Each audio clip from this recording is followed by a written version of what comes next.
नमस्कार, आपण पाहताय कोकणचं नंबर 1 महा चॅनल कोकण सात लाईव्ह। बातमीपत्रात आपलं स्वागत। सुरुवात करूया हेडलाईन्सनं। डोक्यावर सिलेंडर घेऊन शिवसैनिकांचा मोर्चा। घरगुती गॅस बुकिंग होत नसल्यानं नागरिक त्रस्त। आणि कामगार सेनेचं राज्यव्यापी अधिवेशन कुडाळ। आता पाहूया सविस्तर बातम्या। कणकवली शहर विकास आराखडा मार्च महिन्याच्या अखेर प्रसिद्ध करण्यात आलाय। या आराखड्यावर स्थानिक नागरिकांनी हरकती घेतल्या, उपोषणाचा इशारा देखील दिलाय। या संदर्भात माजी नगराध्यक्ष समीर नलावडे आणि माजी उपनगराध्यक्ष बंडू हरणे यांची नेमकी भूमिका स्पष्ट केली आहे। पाहूया। डीपी प्लॅन जो आता पीएलयू प्रकाशित झालाय की लोकांच्या सूचना हरकती करतात। एकंदरीत पूर्वीचा डीपी प्लॅन म्हणजे ह्या शहराचं 846 हेक्टर 842 म्हणजे 850 हेक्टर जवळजवळ सुमारे जे क्षेत्र आहे 846.42 हेक्टर, यामध्ये पूर्वीच्या डीपी प्लॅन मध्ये एकूण yellow zone, commercial, industrial, public, semi public म्हणजे जे डेव्हलप होऊ शकतं आणि असं किंवा रस्ते यात 157 हेक्टर फक्त जागा हेक्टरची तरतूद होती। आणि आता ह्याच गोष्टीसाठी residential zone, commercial zone, industrial zone, public, semi public असेल किंवा आरक्षण विकसित असेल तर त्यात 509.99 म्हणजे 510 हेक्टर म्हणजे एकूण 157.71 हेक्टरच्या ऐवजी 510 हेक्टर जागा डेव्हलपमेंट अंडर आलेली आहे। त्याही व्यतिरिक्त काही नागरिकांची थोडी नाराजी आहे की कोणाकडून कोणाच्या जागेत बरीचशी आरक्षणं अननेसेसरी काढली गेली नगर विकास विभागाकडून। तरी पण काही कणकवलीच्या नागरिकांना तो डीपी प्लॅन मंजूर नसेल, रस्ता असेल किंवा कोणाच्या जागेत आरक्षण असेल तर सूचना हरकतीसाठी नगरपंचायतीने 26 तारीखपर्यंत दिलेली आहे। माझ्या मते ती मुदत वाढ मिळण्याबाबत सुद्धा मागणी आहे। खरोखरच नागरिकांना त्याचा अभ्यास करण्यासाठी आणि मुदत वाढ मिळाली तरी चालेल। आणि ज्या ज्या नागरिकांना या डीपी प्लॅनमध्ये ज्यांना त्रास झालाय किंवा आणखी काही सूचना हरकती कराव्यात आणि योग्य तो निर्णय नगर विकासची उच्चस्तरीय समिती प्रत्येक नागरिकाला ज्यांनी सूचना हरकती दिल्या त्याला पुढ्यात घेऊन त्याचं म्हणणं ऐकून घेऊन त्याचं म्हणणं जे जेन्युइन आहे ते मंजूर करतील अशी अपेक्षा आणि असं सर्वांचं समाधान होईल अशा प्रकारचा डीपी प्लॅन कणकवलीसाठी अस्तित्वात यावा। पण ऑलरेडी आपल्याला जवळजवळ पूर्वीच्या क्षेत्रापेक्षा 3.5 ते 4 पटीने विकासाचं क्षेत्र वाढून मिळालेलं आहे। पण याही व्यतिरिक्त आणखी कोणाची मागणी असेल तर नगर विकास विभाग त्यावर आणि नगरपंचायत हे त्यावर जितका आणि काय त्याच्यातून चांगलं काय करता येईल ते नक्की करतील आणि त्यांनी ते करावं तेवढंच। काही रहिवाशांनी जर समजा याच्यामध्ये बदल नाही झाला तर उपोषण करणार असा एक इशारा दिलाय। आपण रहिवाशांबरोबर आम्ही राहणार त्याच्यात काय जे काय म्हणून मला आता म्हणाले हरमेश आहे की जेवढे काय बदल करायचे ते नगरपालिकेच्या हातात आहे। मुख्याधिकारी असतील, नगराध्यक्ष असतील, नगर विकास मंत्री आहेत, सर्वांच्या हातात अधिकार आहेत। त्याच्यामुळे जनतेची जेवढे हरकती येतील तेवढे सर्व हरकती सोडून त्यांना योग्य तो न्याय द्यायचा अशी आमची मागणी आहे। आणि जर जनता जर विरोधात असेल तर आम्ही त्यांच्याबरोबर जनतेबरोबर असू। कोलझर इथं शिमगोत्सवाच्या सांगता सोहळ्याची सुरुवातच जल जंगल संवर्धनातून करण्यात आली। गाव आणि गावपण वाचवण्यासाठी पर्यावरण रक्षणाच्या गावानं केलेल्या एकजुटीच्या निर्णयाला यश येण्यासाठी बळ मिळावं असं साकडं घालण्यात आलं। या सोहळ्याच्या सुरुवातीलाच देवस्थान कमिटीचे अध्यक्ष शामराव देसाई यांनी गावाच्या वतीनं पर्यावरण संवर्धनासाठी गावानं उचललेल्या पावलाला बळ मिळावं असं गाऱ्हाणं घातलंय। आणि या डोंगराची वाट लावतील, पाण्याचे झरे, नदीकाठचे झरे, आमच्या देवता यांची विटंबना होईल याच्याकडे संपूर्ण सगळ्या गावाने लक्ष देऊन जास्तीत जास्त लोकांनी या कामामध्ये सहकार्य करून या देवतांचे आशीर्वाद घेऊन या गावाच्या जंगलाचं संरक्षण करा, हत्तीपासून या काजींचं संरक्षण करा। या जंगलामध्ये फिरणाऱ्या आमचे जे पूर्वीचे आमचे सीमारक्षक जे आहेत त्यांच्यापासून संरक्षण करा आणि गावाचं संरक्षण करण्यासाठी जंगलाची एकही जमिनीचा तुकडा तुम्ही दुसऱ्या कोणाला न देता द्यायची असेल तर गावातल्याच लोकांना द्या आणि देवापासून चांगल्या प्रकारचे भरभरीचे आशीर्वाद घेऊन सगळ्यांचा बरा कर बाबा, कल्याण कर आणि सगळ्यांच्या मती चांगल्या प्रकारचे देऊन आशीर्वाद द्या. त्याचप्रमाणे आज जेव्हा आमची तरुण पिढी आज लग्नासाठी पोरगे झटतात, आज लग्नाच्या आधी असत, आज तुझ्याकडे स्थळं येणंच नाही हवं, तर तुझ्याकडे आज विनंती करतो की आमच्या पिढीकडे काहीतरी खंड न पडता आजच्या मुलांका चांगली स्थळं येऊची आणि आमच्या गावाचं पूर्ण जो का वंश हा तो वाढाचो, जे काय अडचणी आहे त्या अडचणी दूर जाऊचे आणि सगळ्यांचा कल्याण होता साहेबा.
कुडाळ शहरातील व्यापारी, उद्योजक तसेच स्पर्धा परीक्षांची तयारी करणाऱ्या विद्यार्थ्यांसाठी चला कुडाळ घडवूया या उपक्रमांतर्गत 2 महत्त्वपूर्ण थेट संवाद मार्गदर्शन कार्यक्रमाचे आयोजन करण्यात आले आहे. विद्यार्थ्यांसाठी एमपीएससी आणि यूपीएससी स्पर्धा परीक्षांबाबत चर्चासत्र तर उद्योजक आणि व्यापाऱ्यांसाठी जीएसटी कर प्रणाली या विषयांवर चर्चासत्र होणार आहे. या दोन्ही चर्चासत्रांना निवृत्त उपायुक्त ॲडव्होकेट गणेश बाळकृष्ण दळवी हे प्रमुख मार्गदर्शक म्हणून उपस्थित राहणार आहेत. नगरसेवक मंदार श्रीकृष्ण शिरसाट यांच्या संकल्पनेतून मंगळवारी 17 मार्चला कुडाळ इथं या उपक्रमाचं आयोजन करण्यात आलंय.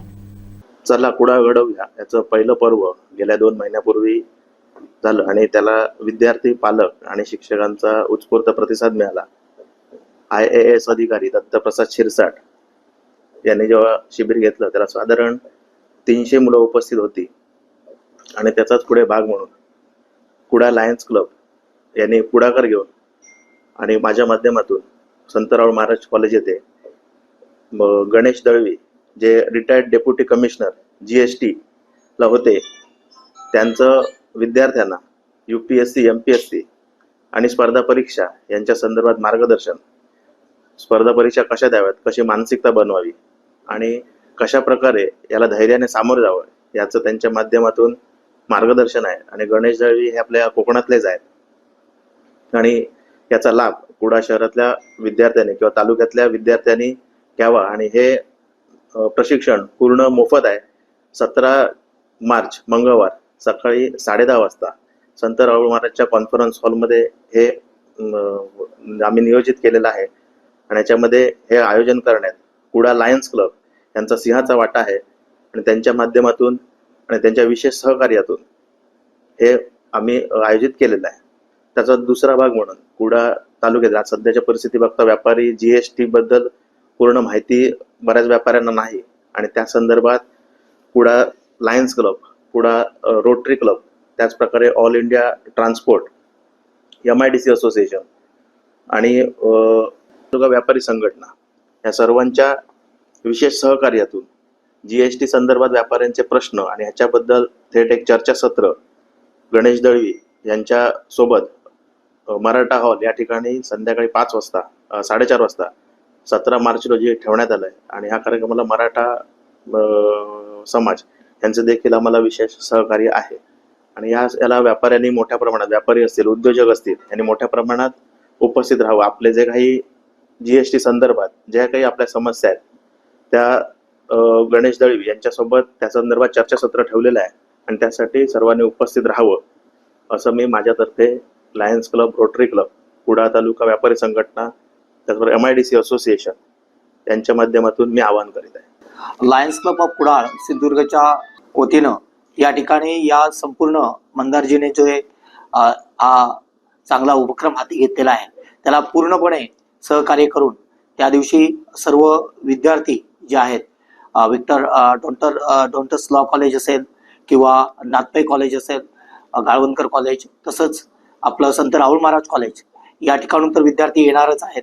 शिवाय इथे चालू असणाऱ्या ज्या UPSC MPSCचे मार्गदर्शन करणाऱ्या ज्या क्लासेस आहेत त्यांचेही विद्यार्थी येणार आहेत आणि या सर्व विद्यार्थ्यांना MPSC असेल, UPSC असेल, या दोन्ही परीक्षा, स्पर्धा परीक्षांच्या बाबत सविस्तर माहिती आणि ती कशा प्रकारे आपल्याला पासआउट करून जास्तीत जास्त या तळकोकणातील विद्यार्थी पुढे या स्पर्धा परीक्षेमधून पुढे जातील यासाठी आम्ही वेगवेगळ्या प्रकारचे उपक्रम घेतच असतो. परंतु मंदारजीच्या या उपक्रमाला पूर्णपणे सहकार्य करून जे विद्यार्थी आहेत त्यांना यापुढे प्रशासकीय ज्या नोकऱ्या आहेत त्याच्यामध्ये मोठ्या संख्येनं आपल्या या तळकोकणातील विद्यार्थी पुढे यावेत या उदात्त हेतून हा कार्यक्रम घेण्यात येत आहे. तरी सर्व कॉलेजमधील जे विद्यार्थी आहेत, जे आपल्या या कुडाळमधील ग्रामीण भागातील विद्यार्थी आहेत, उदाहरणार्थ माणगाव असेल किंवा अन्य भागातून येणारे जे विद्यार्थी आहेत त्यांनी सुद्धा या कार्यक्रमाला उपस्थित राहून चांगल्या प्रकारे जे मार्गदर्शन मिळणार आहे ते मार्गदर्शन घ्यावं अशी त्यांना आमची विनंती राहील. आणि या चांगल्या स्तुत्य उपक्रमाला लायन्स क्लब कुडाळ या संस्थेचे खूप खूप शुभेच्छा आहेत आणि सर्व पत्रकार बंधू या ठिकाणी उपस्थित आहेत त्यांनाही आव्हान वेगवेगळ्या सोशल मीडियाच्या माध्यमातून आपण या चांगल्या उपक्रमाचा प्रसार करावा जेणेकरून जास्तीत जास्त विद्यार्थी सहभागी होतील आणि त्याचा लाभ घेतील. कुडाळ MIDC इंडस्ट्रीचा एरिया तसा फार मोठा आहे, म्हणजे जवळजवळ 750 एकरमध्ये MIDC चे उद्योग पसरलेले आहेत. परंतु प्रत्यक्षात 230 ते 240च उद्योग सुरू आहेत आणि यापैकी जवळजवळ 90% उद्योग हे मायक्रो किंवा टायनी ह्या भागातच मोडतायत. आता हा जो उपक्रम आहे ह्या उपक्रमामध्ये माननीय दळवी साहेब यांच्याकडून GST संदर्भात काही सूचना किंवा काही अडीअडचणी असतील तर त्या मांडण्याचं आव्हान आहे. मला वाटतं ह्या सर्व छोट्या छोट्या उद्योजकांना नक्कीच GST संदर्भात त्यांच्या अडीअडचणी असणार, तर त्या अडीअडचणी त्यांच्याकडून समजून घेऊन आम्ही येत्या 17 तारीखला माननीय दळवी साहेबांसमोर त्या निश्चितपणे मांडू. मंदार शिरसाट हे विविध प्रकारचे समाजोपयोगी कार्यक्रम कुडाळ शहरामध्ये घेत असतात आणि समाजाच्या विविध घटकांपर्यंत विविध प्रकारच्या सेवा देण्याचा त्यांचा नेहमीच मानस राहिलेला आहे आणि त्यांनी आपल्या या एका वेगळ्या प्रकारच्या संकल्पनेतून त्यांनी विद्यार्थ्यांना देखील एक चांगल्या प्रकारचं मार्गदर्शन मिळावं UPSC MPSC या स्पर्धा परीक्षा संदर्भात. त्यासाठी हे 17 मार्चला ते स्पर्धा परीक्षांबद्दल थेट संवाद हा आयोजित केलेला आहे आणि यावेळी जे ॲडव्होकेट गणेश दळवी हे रिटायर्ड डेप्युटी कमिशनर जीएसटीचे आहेत ते देखील मार्गदर्शन करणार आहेत. लायन्स क्लब कुडा सिंधुदुर्गचा या कार्यक्रमामध्ये सहभाग असणार आहे आणि या कार्यक्रमासाठी उपस्थित राहू इच्छित असलेले विद्यार्थी, विकलांग विद्यार्थी यांना आणण्याची व त्यांना सुखरूप घरी परत पोहोचवण्याची जबाबदारी ही लायन्स क्लबने घेतलेली आणि त्या प्रकारची व्यवस्था लायन्स क्लब करत आहे त्या अशा विद्यार्थ्यांसाठी, जेणेकरून प्रत्येक घटकाला या संवादाचा फायदा मिळावा हेच यामागची भावना आहे. आणि दुसरं अजून एक मी सांगू इच्छितो की व्यापाऱ्यांसाठी देखील सुद्धा मार्गदर्शनाचं आणि संवादाचं सत्र त्यांनी आयोजित केलेलं आहे. जीएसटी कायदा ज्यावेळी सुरुवात झाली 2017 मध्ये, त्यावेळी विविध प्रकारच्या अडचणी आपण पाहिलेल्या होत्या आणि आता हळूहळू हा कायदा तसं म्हटलं तर स्ट्रीमलाईन झालेला आहे आणि बऱ्यापैकी काही गोष्टी त्यातल्या स्थिरावलेल्या आहेत. तरी सुद्धा व्यापाऱ्यांकडून ज्या क्लरिकल चुका होत असतात, ज्या म्हणजे इंटेन्शनल नसतात पण त्यांच्याकडे स्टाफ व्यवस्थित वेळेत उपलब्ध नसेल किंवा वेळेत जीएसटी रिटर्नची फायलिंग न झाल्यामुळे ज्या काही अडचणी निर्माण होतात व छोट्या छोट्या गोष्टींमुळे अडचणी, जसं की ई-वे बिलासोबत नसेल तर त्यातून काही अडचणी निर्माण होतात आणि त्यातून मग पुढे नोटिसेस वगैरे आपल्याला ज्या येतात, तर ह्या गोष्टींपासून जी सतर्कता घ्यायची आहे आणि त्याची जो काय कायदा आहे त्याचं व्यवस्थित पालन करून कशा प्रकारे एक प्रिव्हेंटिव्ह मेजर म्हणून काय दखल घेतली पाहिजे व्यापाऱ्यांनी, यासाठी देखील हा संवाद व्यापाऱ्यांसाठी उपयोगी पडणार आहे. तर त्या दृष्टीने हा संवाद जीएसटी संदर्भातला व्यापाऱ्यांसाठी जो आयोजित केला आहे तो देखील व्यापाऱ्यांसाठी फायदेशीर नक्की ठरेल आणि त्यातून सर्वांनाच त्याचा फायदा होईल असं मी म्हणतो. आखाती देशातील युद्धजन्य परिस्थितीचा फटका आता थेट गृहिणींच्या स्वयंपाक घरापर्यंत पोहोचलाय. देशभरात सुरू असलेल्या एलपीजी गॅस टंचाईचं सावट सिंधुदुर्गातही गडद झालंय. या प्रश्नावरून कुडाळमध्ये ठाकरे शिवसेना पक्ष आक्रमक झालाय.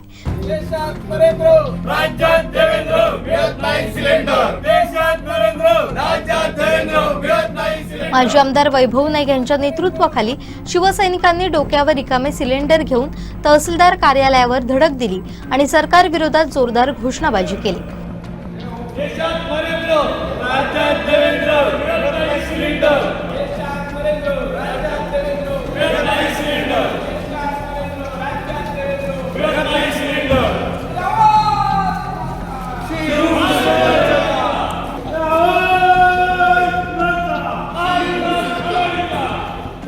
या आंदोलनात उपजिल्हा प्रमुख अमरसिंग सावंत, कुडाळ तालुका प्रमुख राजन नाईक, कृष्णा धुरी, तालुका संघटक बबन बोभाटे, जिल्हा परिषद सदस्य रुपेश पावसकर, गंगाराम सडवेलकर, बाळा कोरगावकर, मंदार शिरसाट, अतुल बंगे, राजू कविटकर, दीपश्री नेरुरकर, संतोष शिरसाट यांच्यासह मोठ्या संख्येनं शिवसैनिक आणि पदाधिकारी उपस्थित होते.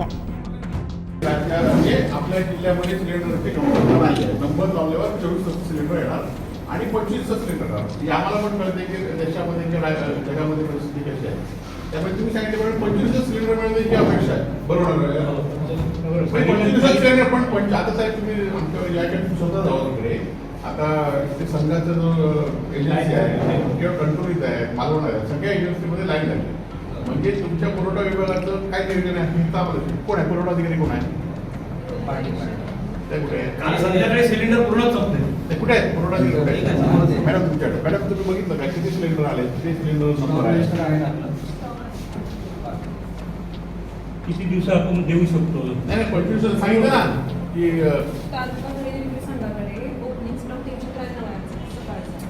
नाही मॅडम माझं काय म्हणणं की आता तुम्ही आम्ही वाचलं की 25 दिवसात सिलेंडर बुकिंग केल्यानंतर मिळणार. बरोबर. शहरातल्या लोकांना 25 दिवसत आणि ग्रामीण भागातल्या लोकांना 35 दिवस. किती? 45 दिवस काढले चालून दे. पण आता 25 दिवसात तरी मिळालं पाहिजे सिलेंडर अशी आमची अपेक्षा आहे. आता तुम्ही 329 सांगा. आता तुम्ही आम्ही आता बघितलं तुम्ही गेला की मला 500 लोकांची लाईन आहे सिलेंडर. बरोबर ना? पण तुम्ही माझ्यामध्ये ओ साहेब आमच्यावर बोला ना. तहसीलदार बोला ना तुझी आले म्हणून सांगा ना. हो सर आणि ते फोनवर बोलणे नाही, ते आले बसले पाहिजे होते. गेलेच ना त्याचे ना जाऊन दे ना. हो आम्ही काय फिरायला आलो नाही, सिलेंडरचं आलो. लोकांची आता अनेक लोकांची आपल्याकडे काय म्हणताय? महिला बालविकाचा विषय नाही सिलेंडर आहे की नाही तुम्ही पुरेसा स्टॉक आहे. आम्ही दररोज आढावा घेतोय. साहेब आम्ही हे शहरात लाईन होती ना. नागरिक आपले मोबाईल राज्याचा नियम आहे तो आम्हाला वेगळा काही नियम नाही, कुठला बसेल काही वेगळा नाही. आता तुम्ही राज्यात नियम काढला ना की 25 बुकिंग झालं नंतर मिळाली, पण हाच नियम आहे ना आमचं. तेच आहे की 25 झाल्यानंतर सुद्धा ज्यांचे सिलेंडर आहेत त्यांनी बुकिंग केलं, त्यांचं ऑनलाईन त्यांनी ऍपमध्ये स्वीकारलं आहे, त्यांना सिलेंडर मिळतं असं आमचं म्हणणं आहे. आता त्याचबरोबर सरकारला तुमच्या इकडे हॉटेल आता संपूर्ण या शहरातील हॉटेल जे कमर्शियल सिलेंडर आहेत त्याला पूर्ण बंद झाले. हॉटेल बंद केले काय करायचं? त्याची पर्याय व्यवस्था काय? तुम्ही रॉकेटला जाणार काय देण्यासाठी की बंदच करायला सांगायचं? कमर्शियलचा सध्या सप्लाय बंद आहे, पर्याय व्यवस्था काय? हॉटेल बंद करायची की त्याच्या संदर्भात आपण पत्रव्यवहार केलेला बुकिंग चालू आहे म्हणून बरोबर नाही बघा बुकिंग नाही बघा सगळ्यांना समोर बुकिंग लावतात हे नाही करायचं. बुकिंग नाही बंद झालं, कोणच बंद बुकिंग होणार ना. स्विच ऑफ आहे काहीतरी कर ना बुकिंग. बुकिंग तर स्विच ऑफच हो. नाही हे मॅडम तुम्ही ना 329 बुकिंग स्टॉक आहे बुकिंग नाही झालं म्हणजे 25 दिवसानंतर मिळते ना. पण ते सिलेंडर पण 25 दिवसानंतर तुम्ही जावा तिथे 25 दिवसानंतर काय मिळत नाही, ऑनलाईन होत आहेत की नाही हे तुम्ही जरा विचारलं पाहिजे. नसलं तर वैष्णव सांगितलं पाहिजे. वापो काय बसवली सिलेंडर नाही वापरतो नाही जात सिलेंडर नाही जात ना. घरगुती वापराचे जे व्यावसायिक पण अजिबात मिळत नाही. साहेब तुमचा बुकिंग नंबरच बंद आहे, स्विच ऑफ लागतो. कसं त्याचा नंबर कसं मिळणार? नंबर स्विच ऑफ आहे. काय सांगणार ते सांगा ना. लोक जर डबल जर करत असतील तर ते होणार नाही. त्याच्यावर थांबवा तुम्ही. नाही ऐकून घ्या. ऑफलाईन करा. जर तुमच्याकडे असतील सिलेंडर तर ते ऑफलाईन करा, ऑनलाईन होत नाही. त्या बाबतीत आपण प्रत्येक एजन्सीशी दररोज संपर्क साधून पुरेसा स्टॉक आहे नाही साहेब तुम्ही ते सांगतो की तुम्ही एजन्सी संपर्क साधल्यापेक्षा तुम्ही त्या एजन्सीमध्ये जावा, तिथे बाहेर लोकांचे काय हाल होतात ते बघा, लोकांना माहिती कळवतो. सांगा ना 25 दिवसात आम्ही त्याच्यानंतर आलोय की तुम्ही काल पुरवठा अधिकारी जिल्ह्यात बोलून घ्या, काय बोलून घ्या. ह्या काय पाहिजे याचं काही होतं नाही, उगाच आहे थांबण्यात काही अर्थ नाही. 8 दिवस आम्ही वेळ येतो आणि हेच विषय आहे. नंबर द्या तुम्हाला घरगुती म्हणा किंवा जीवनवस्तू म्हणा ह्याच्यात लक्ष वेळ मिळत नाही, परंतु 2 नंबर करण्यासाठी तुम्हाला वेळ मिळतो. जी असते ना त्याला तुम्हाला मत देण्यासाठी त्याला सपोर्ट करण्यासाठी त्यांना वेळ मिळतो. साहेब तुम्ही काय करा त्याच्यावर जरा सिरियसली तुम्ही जावा फील्डवर जावा. नाही आहे का काय म्हणणार 25 दिवसात मिळणार सिलेंडर ग्रामीण भागात 25 माझे आता वैभव नाही म्हणतो साहेब. आम्ही आता तहसीलदार ऑफिसला भेटायला तहसीलदार साहेब पण आले आणि पुरवठा अधिकारी. आता साहेब सगळीकडे तुम्ही पेपरमध्ये दिल्या लोकांनी पॅनिक होऊ नये, लोकांना 25 सिलेंडर मिळणार आहे. पण आता तुम्ही कणकोलीमध्ये बघा, मालवणमध्ये किंवा कुडाळमध्ये एजन्सीच्या बाहेर लोकांच्या 200-400 लोकांच्या लाईनी आहेत. आमचं काय म्हणलं की 25 दिवसात मिळाले की नाही, त्याचे ॲक्ट चालू आहे की नाही हे तुम्ही बघा ना. की फक्त पत्रकार लोकांनी पॅनिक होऊ नये, पण सिलेंडर 25 दिवसात नाही मिळाले लोक पॅनिक होणार ना. काय म्हणणार सप्लाय जो आहे मागे पुढे होत आहे, परंतु तो होईल. लोकांनी म्हणजे पॅनिक होऊ नये हा एक मुद्दा आहे. आणि फक्त जो आहे कमर्शियल मॅटर आहे, कमर्शियल कंपन्यांनी ते क्लोज ठेवलेला आहे. नाही साहेब आपला ग्राहक म्हणजे हे आहे घरगुती आहे, त्या घरगुती सिलेंडर साहेब 25 दिवसांनी मिळायला पाहिजे ना ॲपमध्ये. तो ॲप तुम्ही स्वतः तुमचा नंबर आहे किंवा माहिती तुम्ही स्वतः नोंदणी करून बघा, तो लागत नाही. म्हणजे ते पूर्ण सर्व डाऊन असेल किंवा गर्दी झाली स्कूल येऊ. परंतु तुम्ही एजन्सी प्रिपेरेशन कोणी करणार नाही, त्याच्यामुळे मी काही सिलेंडर वगैरे घेतलेलं नाही. बरोबर आहे. मग चांगलं आहे तुमच्याकडे. बरं साहेब मी काय म्हणतो की तुम्ही या एजन्सीच्या तिथे कोणाला तरी पुरवठा अधिकारी तुम्ही जावा स्वतः ते सिलेंडर कसे देतात हे लोकांना सांगा ना, थांबा पॅनिक होऊ नका असं तुम्ही सांगताय. ऍक्च्युली पेट्रोल आणि दुसरं काय ना, आता कमर्शियल सिलेंडर तुम्ही बंद केले बरोबर ना, मग त्याला पर्याय व्यवस्था तुम्ही रॉकेल कमर्शियल सिलेंडर मी बंद केलेलं हो, नाही, हो, केवळ शासनाने हो, बंद तुम्ही- केलेलं नाही. तुम्ही- पुण्यात आहे. हा.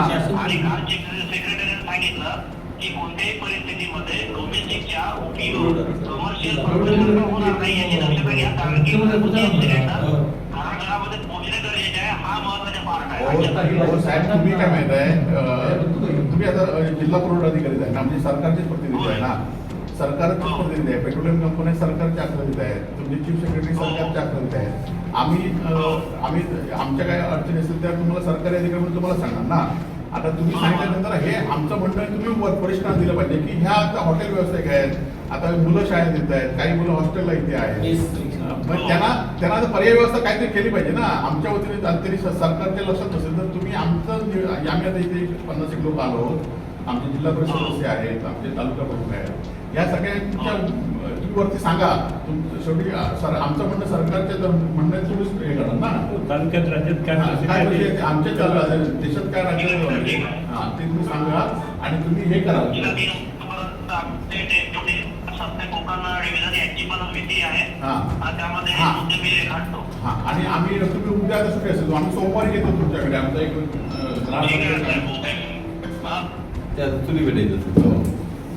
नाही साहेब, हे आमचं म्हणणं तुम्ही वरिष्ठांना सांगा तुमच्या, आणि तुम्ही स्वतः जाऊन एकदा एजन्सीकडे. काही लोकांची तुम्ही लोक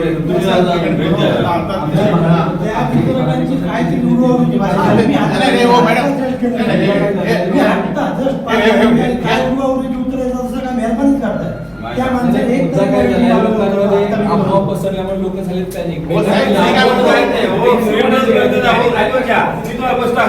मला 8 दिवस सिलेंडर जातो, 8 दिवस सिलेंडर बुकिंगच होत नाही. माझे 2 सिलेंडर केले आहेत. काय तुम्ही आता माझ्या बघायला मी काय म्हणतो, आता आम्ही 1 तारीखला बुकिंग घेतलं होतं ना, काय उडवाउडी घेऊन तर तेलीकडे त्या तेलीकडे काय होती, मला वाटतं की आमच्यावर मेहरबानीच करते 100%. खाली सगळ्या एजन्सी हो फुकट देणार आहे असं वाटतं गाडीच्या बाजूला.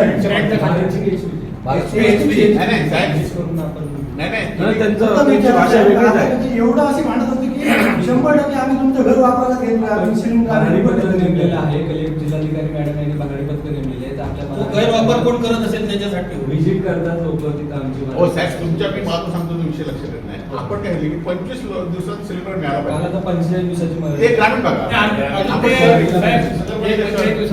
संघाकडे आलेलं नाही. नाही अरे, आमचा मुद्दा तुम्ही लक्षात घ्या. 25 दिवस आणि यावेळेवर 25 दिवस की मी 1 तारीख केलेली आहे. मला मिळून देणार 25 दिवस, आपल्याला 10 दिवसात नको आहे. नाही साहेब, आता तुम्ही आज शुक्रवार आहे, शनिवार बघा, सोमवारी आम्हाला पुन्हा आज आम्ही फक्त लोक झालो, म्हणजे आम्ही शिवसेनेचे पदाधिकारी आलो किंवा आमचे जिल्हा परिषद, पुढच्या सोमवारी आपण सगळे लोक घेऊन या. सोमवारी हे जर नाही सुरू झाले, सोमवारी हजारो संख्येने इथे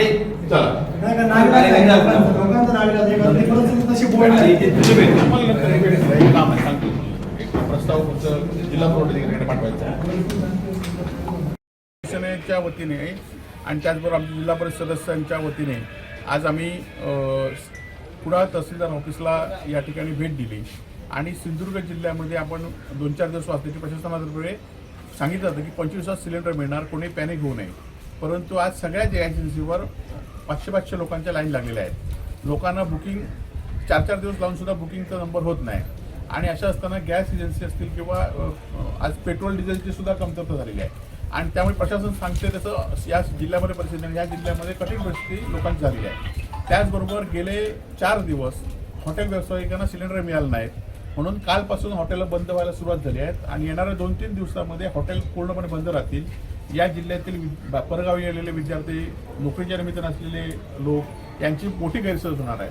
आणि त्यामुळे प्रशासनाने फक्त सिलेंडर नाही देणार हे सांगून थांबणार नाही, तर हॉटेल व्यावसायिकांना पर्याय व्यवस्था केली पाहिजे. त्यांना रॉकेल दिलं पाहिजे किंवा त्यांना कोटा दिला पाहिजे, अशा काहीतरी व्यवस्था केल्या पाहिजेत. नुसते हॉटेल बंद करून ही चालणार नाहीत. ही हॉटेल ही खरं तर लोकांची गरज आहे आणि अत्यावश्यक गरज आहे. आणि त्या विरोधात आम्ही आता जिल्हा पुरवठा अधिकाऱ्यांशी बोललो आहे, जिल्हाधिकारी मॅडमांशी बोललो आणि त्यांनी त्या संदर्भात सगळ्यांची बैठक घेऊन लोकांना 400-500 लोकांच्या लाईन आहेत त्या लोकांची लाईन कमी करण्याचं आणि त्यांनी या संदर्भात आढावा घेण्याचं सांगितलेलं आहे. जर ही व्यवस्था सोमवारपर्यंत व्यवस्थित नाही झाली तर मंगळवारी आम्ही सगळे वेगवेगळ्या ठिकाणी जिल्हाधिकारी कार्यालयावर आम्ही या ठिकाणी आंदोलन करणार आहोत. कामगार सेनेचं 9वं राज्यव्यापी अधिवेशन 14 मार्चला पुण्यात होत आहे. या अधिवेशनाला माजी मंत्री सुभाष देसाई यांची प्रमुख उपस्थिती असणार आहे, तर आमदार भास्कर जाधव अध्यक्ष असतील अशी माहिती पत्रकार परिषदेत देण्यात आली आहे. अरविंद सावंत साहेबांनी हे पत्रकार परिषद घेण्यासाठी सांगितली होती, पण पत्रकार परिषदेत ते उपस्थित नाही राहू शकत कारण की ते दिल्लीला अधिवेशनात असल्यामुळे दुपारी आज येणार. याप्रमाणे उद्याचा कार्यक्रम आम्ही नियोजित केला आहे. हे आमचं 9वं अधिवेशन इकडे कुडाळमध्ये आहे. याच्यापूर्वी आमचं अधिवेशन अकोला, मुंबई, सोलापूर, रत्नागिरी, अमरावती येथे झाली आणि पुणे येथे झाले. या अधिवेशनात आम्ही कामगारांच्या वतीने काही ठराव मांडणार आहोत. हे कामगारांच्या हितासाठी असणार आहे. यापूर्वी 2016-18 पासून आमची थकबाकी आहे. आमचं DA आहे, आमचे घरभाडे भत्ता आहे, आमचा वार्षिक वेतनवाढीचा फरक आहे. या सगळ्या ह्याच्यासाठी आम्ही अनेक वेळा मंत्र्यांकडे बैठक घेतली आहे, परिवहन मंत्र्यांकडे बैठक झाली आहे, पण त्यातून काही तोडगा नाही निघाला. त्याबाबत उद्या आम्ही या ठरावात काही विशेष ठराव मांडणार आहोत, जे कामगार हिताचे आणि कामगारांच्या बाबतीतले थकबाकीच्या बाबतीत. महाराष्ट्र एसटी कामगार सेना ही राज्यव्यापी संघटना गेले अनेक वर्ष कार्यरत आहे आणि जवळजवळ माझी माहिती पण एसटीमध्ये 1 लाखापेक्षा जास्त कर्मचारी एसटीमध्ये कार्यरत आहेत. आता 80,000 आणि त्यातले 15,000पेक्षा जास्त सभासद एसटी कामगार सेनेचे आहेत. मध्यंतरी दिवाकर रावते जेव्हा परिवहन मंत्री होते तेव्हा एसटी कामगार सेनेच्या माध्यमातून अनेक त्यावेळी चांगले निर्णय झाले होते. चांगल्या एसटी घ्यायच्या, भाडेतत्वावर एसटी घ्यायच्या, कर्मचाऱ्यांना त्यावेळी वेतनवाढ मिळाली होती, कर्मचाऱ्यांच्या म्हणजे दंड होता तो आणि अशा अनेक गोष्टी त्यावेळी झाल्या होत्या. स्थानिक लोकांना भरती करायचं आपण निर्णय त्यावेळी झाला. परंतु आता आपण बघितलं असेल की करोनाच्या कालावधीमध्ये एसटीच्या सेनेच्या माध्यमातून जी कामं झाली ती मात्र करोनाच्या कालावधीनंतर बंद झाली. त्यावेळी गोपीचंद पडळकर, सदाभाऊ खोत यांनी एसटीना शासकीय विलिनीकरणाचा प्रस्ताव त्यावेळी दिला आणि त्यावेळी मोठं आंदोलन केलं होतं आणि त्यावेळी त्याचा जवळ एसटी अनेक दिवस बंद राहिल्या त्यावेळी.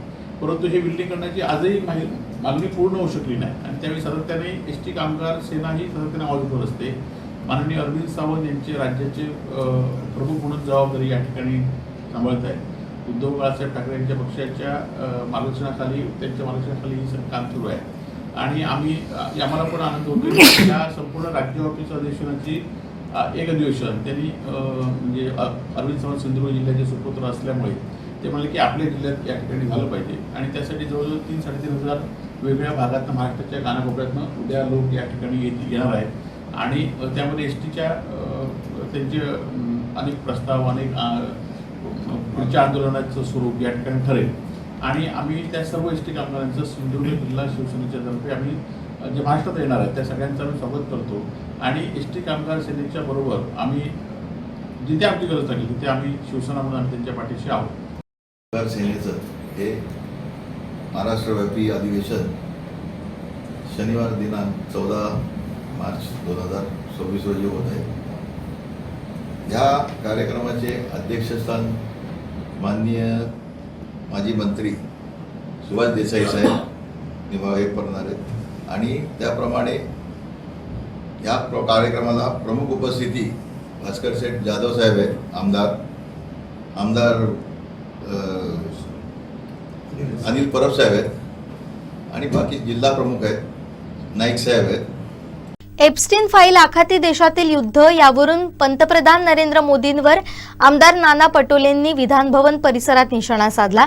याचवेळी महाराष्ट्रातील गॅस सिलेंडरचा मुद्दाही मांडला. पोस्टर दाखवत त्यांनी निदर्शनही केली.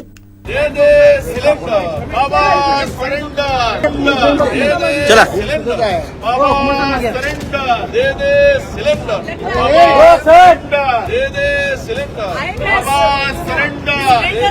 25 दिवसांनी मिळतोय सिलेंडर, बुकिंग करायला सांगा. बाबा सरेंडर, दे दे सिलेंडर. बाबा सरेंडर, दे दे सिलेंडर. बाबा सरेंडर, दे दे सिलेंडर. बाबा सरेंडर, दे दे सिलेंडर. बाबा सरेंडर, दे दे सिलेंडर. 25 दिवसांनी मिळतोय सिलेंडर, बुकिंग करायला सांगा. बाबा सरेंडर, दे दे सिलेंडर. बाबा सरेंडर. पूर्ण देशामध्येच गॅस, डिझेल, पेट्रोल यांचा तुटवडा जाणवला.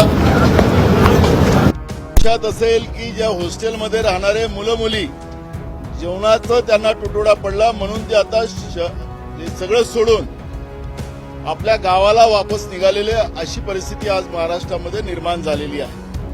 अनेक हॉटेल्स बंद झालेत, घरगुती व्यवस्था बंद व्हायला सुरुवात झाली, लोक लाईनमध्ये लागायला लागलेत. पण राज्याचं सरकार आणि केंद्राचं सरकार या सगळ्या परिस्थितीमध्ये जे सरेंडर झालेलं आहे अमेरिकेला, इस्रायलला जे सरेंडर झालेलं आहे, त्याच्यामुळे एप्स्टीन फाईलचा परिणाम, यांच्या पापाचा परिणाम हा आता सामान्य लोकांना भोगावा लागत आहे. मुंबई शहरातले अर्ध्यापेक्षा जास्त हॉटेल आता बंद झाले. मूलतः यहाँ पे वो हरदीप सिंह पुरी के सेंट्रल मिनिस्टर जो है इस डिपार्टमेंट के, वो कहते हैं कि कोई कमी नहीं है, और दूसरी तरफ 2-2 किलोमीटर की लंबी लाइन लगी चुकी है. हर होटल वाला चिल्ला रहा है कि वो कहता है कि हमारे होटलें बंद हो चुकी है, हम कैसे जिएंगे. छोटा छोटा टपरी वाला हो, छोटा छोटा काम धंधा करने वाला हो, भजिया तलने वाला हो, चाय बनाने वाला हो, उसको भी उसका धंधा भी बंद हो चुका है. वो अभी नाना पटोले जी ने कहा वैसा हॉस्टल भी बंद पड़ चुके हैं. हॉस्टल से बच्चे घर चले जा रहे हैं. ये महिलाओं में चूल्हे का सेल बढ़ चुका है. इलेक्ट्रिक सिरगड़ी बहुत पैमाने में बिकी जा रही है.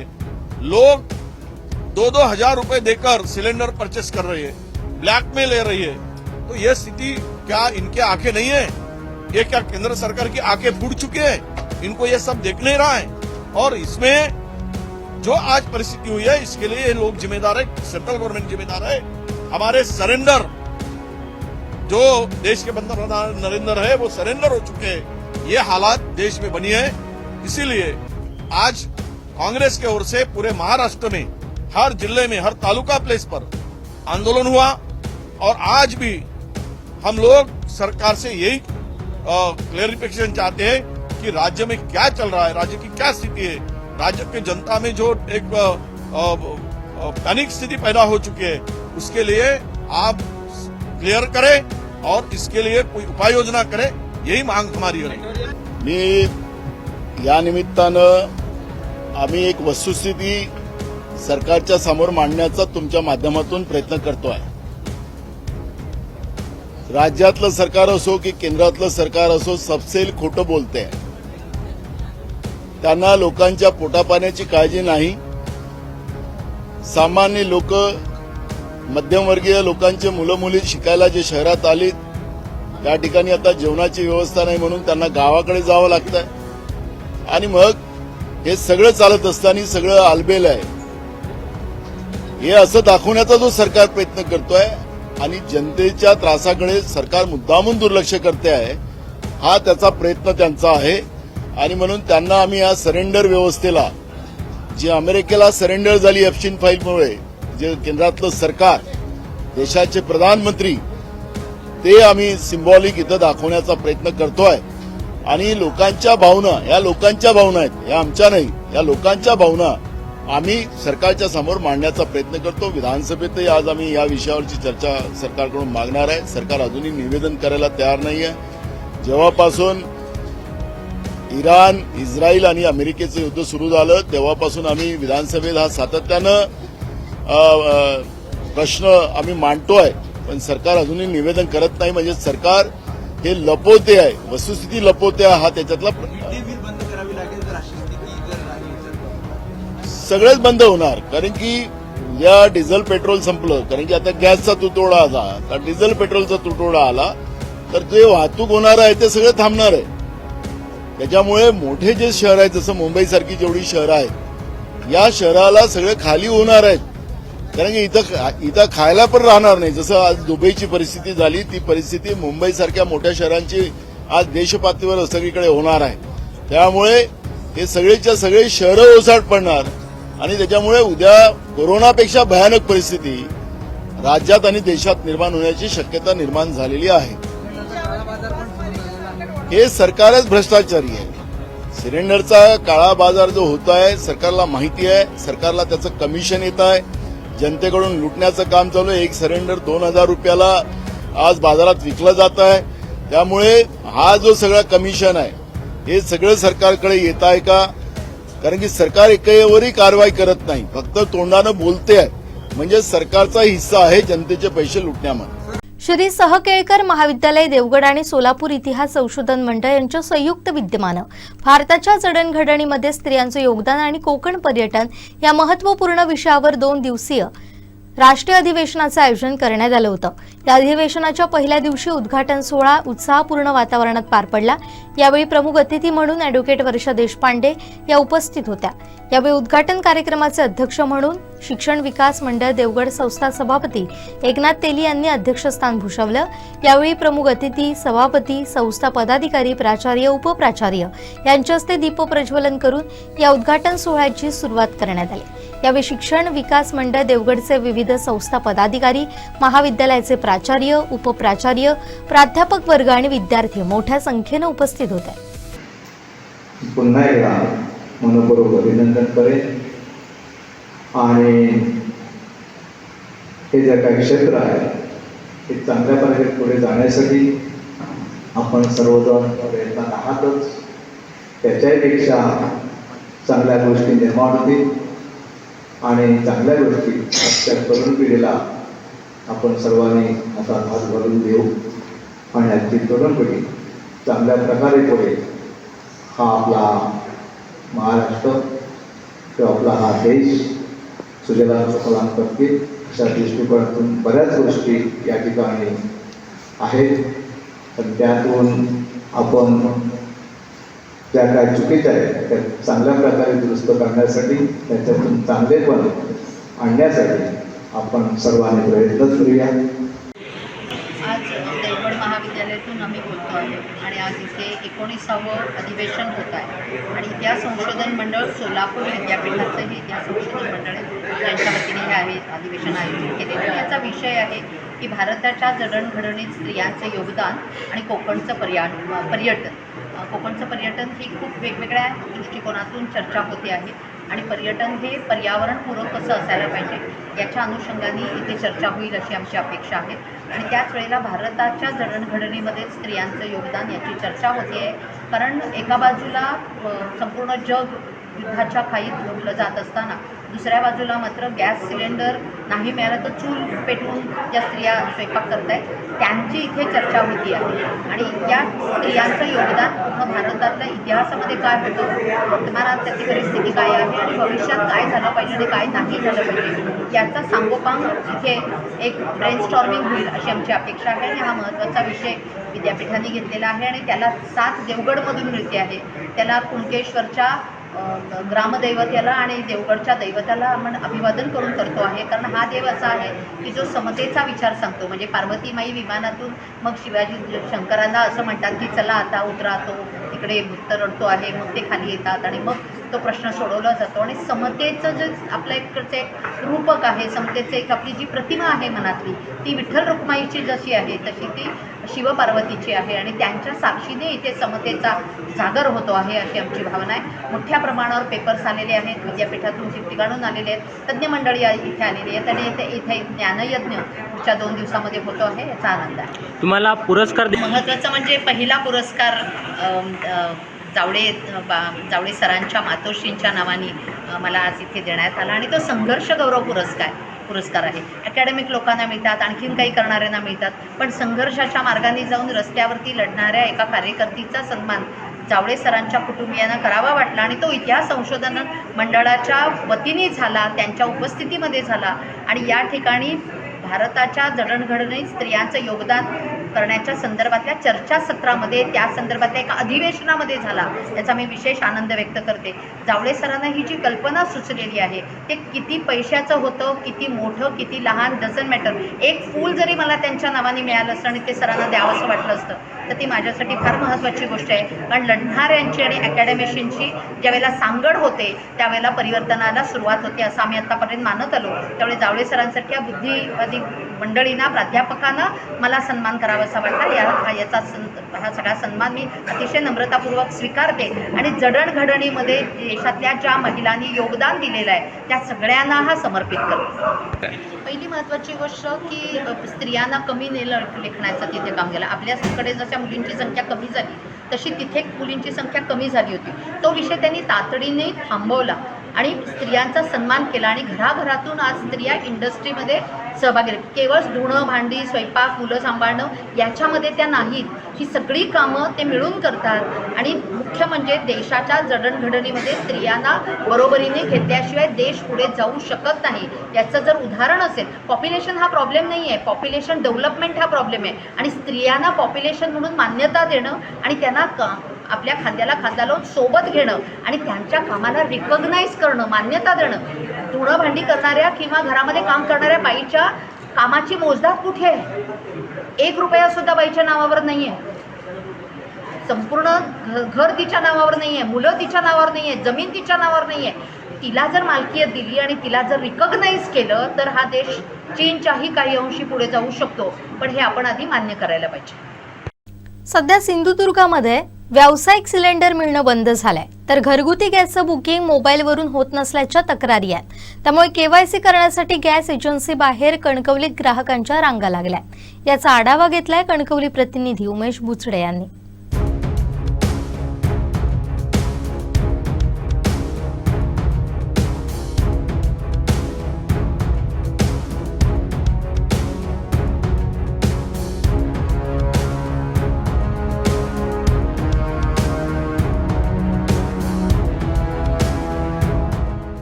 सिंधुदुर्ग जिल्ह्यामध्ये सध्या आपण बघितलं तर कमर्शियल सिलेंडरची आवक बंद झालेली आहे आणि त्यानंतर हॉटेल व्यावसायिक आता काही दिवसात हॉटेल बंद करण्याच्या मार्गावर. तशाच पद्धतीने घरगुती सिलेंडर देखील आता बघितलं तर ऑनलाईन बुकिंग होत नाही आहे. ऑनलाईन बुकिंगमध्ये मोठे अडथळे येतोय. फोन केल्यानंतर फोन देखील लागत नाही अशी काही जणांची तक्रार देखील आहे, काही जणांनी सांगितलं आहे. त्याच गोष्ट आता ज्या गॅस एजन्सीच्या दारामध्ये आहोत आपण बघतोय की जी सिलेंडर घेण्यासाठी पावती करण्यासाठी ही जी रांग लागलेली आहे ती एकत्रित दिसत आहे. आपण त्यांच्याकडून जाणून घेणार आहोत नेमकी काय नेमकी परिस्थिती आहे, नेमकं काय सांगतात. ही दुसरी रांग आहे ती केवायसी करण्यासाठी आहे. म्हणजे मोबाईलची जी केवायसी आहे ती झालेली नाही आणि ती म्हणजे गॅस घेण्यासाठी आपला रजिस्टर्ड मोबाईल नंबर केवायसी करावा लागतो आणि तो केवायसी नसल्यामुळे आपल्याला सिलेंडर मिळू शकत नाही. त्याच अनुषंगाने गॅस एजन्सीने सांगितले केवायसी करावी लागेल आणि बुकिंग करावी लागेल आणि 25 दिवसाच्या नंतर सिलेंडर मिळेल. ते की 21 दिवसाच्या शासनाच्या गाईडलाईननुसारच सिलेंडर मिळेल सांगितलं. एकंदरीत काही जे नागरिक आहेत तिथे बुकिंग करतात किंवा सिलेंडर घेण्यासाठी आता किती वेळ तुम्ही रांगेत आहात एकंदरीत आणि काय सांगितलं तर बुकिंग होतंय का? बुकिंग 5 दिवसानंतर बुकिंग होते. एकदा आज मारला तर 5 दिवसांनी बुकिंग होतोय. म्हणजे वेळ लागतो, 4-5 दिवस लागतात बुकिंग करायला. बुकिंग करायला. काय मेसेज काय येतोय? मेसेज त्यांचं पहिला येत नाही, 5 दिवसाच्या नंतर मेसेज येतोय ऑर्डर बुकिंग झालेलं. काय सांगा? मेसेज येत पण नाही, कधी कधी येत नाही. येत नाही. आणि 25 आज बुकिंग केल्यानंतर जर गॅस घेतलेला असेल तर 25 दिवसानंतर आम्हाला दुसरा मिळेल. 25 दिवसांनी फोन लागत नाही, फोन लागत नाही. फोन लागत नाही. फोन लागत नाही. बुकिंगचा मेसेज जो आहे खूप नंतर येतो असं एकंदरीत सांगतात बरेच जण आहेत. काही काय सांगाल तुम्ही बुकिंग रांगेमध्ये एकंदरीत बघतोय बरं किती वेळा तुम्ही या रांगेमध्ये आहात? मी 1 तास झाला. आता 1 तास झाला रांगेत उभा. काय सांगण्यात येतंय? त्यांचा बुकिंगसाठी आलेलो आहे. इथे पावती केली जाणार आहे. पावती करण्यासाठी रांगेत उभा राहिलेलो आहे. नंबर लावायला काय अडथळा येतोय? नंबर लागतच नाही यांचा पहिला आणि फोन उचलला जात नाही तिकडनं. नॉट इन सर्व्हिस तुमची जी सेवा आहे ती सध्या बंद आहे असं म्हणून सांगितलेलं जात आहे. काही काय सांगाल किती वेळ रांगेत उभा तुम्ही? मी आताच आली आहे, पण मी कालपासून बुकिंग करत होते. नंतर मग झालं बुकिंग माझं, पण रिंग उचलतच नाही. निश्चितच बुकिंग होत नाही असं एकंदरीत सांगताय. आणि दुसरी रांग आहे ती की केवायसी केला तुम्ही का काय केवायसी केला? किती वेळ लागतो केवायसी करायला? आता इथे किती वेळ लागलो? जवळजवळ अर्धा पाऊण तास झाला. 1 तास झाला असेल ना? 1 तास झाला. मग केवायसी केल्याशिवाय सिलेंडर दिले ना जात नाही असं सांगता येते. हा असं सांगतो, आम्ही मुंबईत असतो त्याच्यामुळे एवढं काम. KYC केल्यानंतर सिलेंडर दिला जातो. बरेच जे महिला आहेत किंवा अन्य जे पुरुष आहेत ते बघतोय की रांगेमध्ये उभे आहेत KYC करण्यासाठी. लोकांना बऱ्याच जणांना माहिती नाही की आपली KYC झाली की नाही. मग त्याच्यासाठीच एक स्वतंत्र काउंटर नेमावा. त्याची इन्क्वायरी झाली तर तो मनुष्य निदान ताटकळत एका लाईनीत पावतीसाठी थांबणार आहे. ज्याचं एक KYC नसेल तो KYCची लाईन लावेल आणि ज्याला बुकिंग पावती करायची असेल तो पावती करेल. एवढं सुटसुटीत व्यवस्थित जर नियोजन केलं तर या लोकांची जी काय उन्हातान्हात ताटकळत जी उभे आहेत ती तक्रारी येणार नाही. सिलेंडर घेण्यासाठी येत आहे तुम्ही, एकंदरीत किती वेळ लागतो सिलेंडर मिळण्यासाठी? किती वेळ आता जवळजवळ सकाळपासून वेळ गेलाच आहे. आता 4 तास झाले, लाईन भरपूर आहे आणि विनाकारण हे पण व्याप. सिलेंडर उपलब्ध आहेत? सिलेंडर उपलब्ध आहेत पण देत आहेत कुठे, असून देत नाहीये. काल आता गाडी आमच्या इकडे फिरली, तिकडे सिलेंडर देतो नाही आणि अर्ध्यांना दिले अर्ध्यांना नाही दिले. सिलेंडर घेण्यासाठी आलात, काय नेमकी परिस्थिती आहे इथे? आता काय म्हणजे बघतोय मी, आता लाईनी लागलेल्या आहेत इथे आणि आता काय कशी पोझिशन आहे तुम्ही मला माहिती नाही, पण आता बघतोय मी लाईनी इथे काय पोझिशन आहे सिलेंडरची ती बघायसाठी आलो आहे. इथे तर आपण बघतोय की खूप गर्दी आहे, एकंदरीत सकाळपासून रांग लावावी लागते.